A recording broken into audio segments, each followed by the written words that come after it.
ഇന്നത്തെ നമ്മുടെ ഈ കേക്ക് അങ്ങ് തൃശ്ശൂർ വരെ പോകാനുള്ളതാണ് കേട്ടോ. അപ്പോൾ 2 kg വെയിറ്റ് വരുന്ന ഒരു ഗ്രീൻ വെൽവെറ്റ് കേക്ക് ആയിരുന്നു. അപ്പോൾ കുറച്ച് ദൂരം കൂടുതലായത് കാരണം താഴത്തെ തട്ട് ഞാൻ ഒരു ഇച്ചിരി ഹൈറ്റ് കൂട്ടിയാണ് കേട്ടോ കൊടുത്തിട്ടുണ്ടായത്.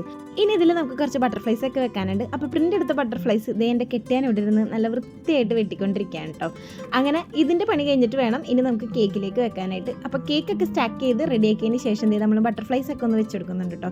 ഈ ബട്ടർഫ്ലൈസ് നമുക്ക് ഷോപ്പിൽ അവൈലബിൾ അല്ല, നമ്മൾ പിൻട്രസ്റ്റിൽ നിന്ന് ഡൗൺലോഡ് ചെയ്തിട്ട് എല്ലാവരും പ്രിൻ്റ് എടുത്തതാണ് കേട്ടോ. അപ്പോൾ ബട്ടർഫ്ലൈസ് ഒക്കെ ഒട്ടിച്ചതിന് ശേഷം 2 ഫോക്സ് ബോൾസും കൂടി വെച്ചെടുക്കുന്നുണ്ട് കേട്ടോ.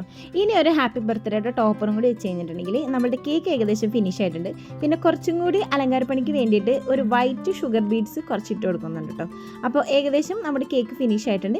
ഇതിൻ്റെ കൂടെ നമുക്കൊരു 5 കപ്പ് കേക്ക് കൂടി ഉണ്ടായിട്ടോ. അപ്പോൾ ഈ ബട്ടർഫ്ലൈസ് ഇതിൽ വെക്കുന്നതിന് മുന്നേ ഒരു 5 ബട്ടർഫ്ലൈ ഞാനെടുത്ത് കപ്പ് കേക്കിൽ വെക്കാനായിട്ട് മാറ്റി വെച്ചിട്ടുണ്ടായിരുന്നു. അപ്പോൾ കപ്പ് കേക്കും നമ്മളൊന്ന് ഫിനിഷ് ചെയ്തെടുത്തിട്ടുണ്ട് കേട്ടോ. അപ്പോൾ കപ്പ് കേക്കും കേക്കൊക്കെ നിങ്ങൾക്ക് ഇഷ്ടപ്പെട്ടിട്ടുണ്ടെങ്കിൽ നമ്മുടെ ചാനൽ ഒന്ന് സബ്സ്ക്രൈബ് ചെയ്യാം കേട്ടോ. ടാറ്റാ.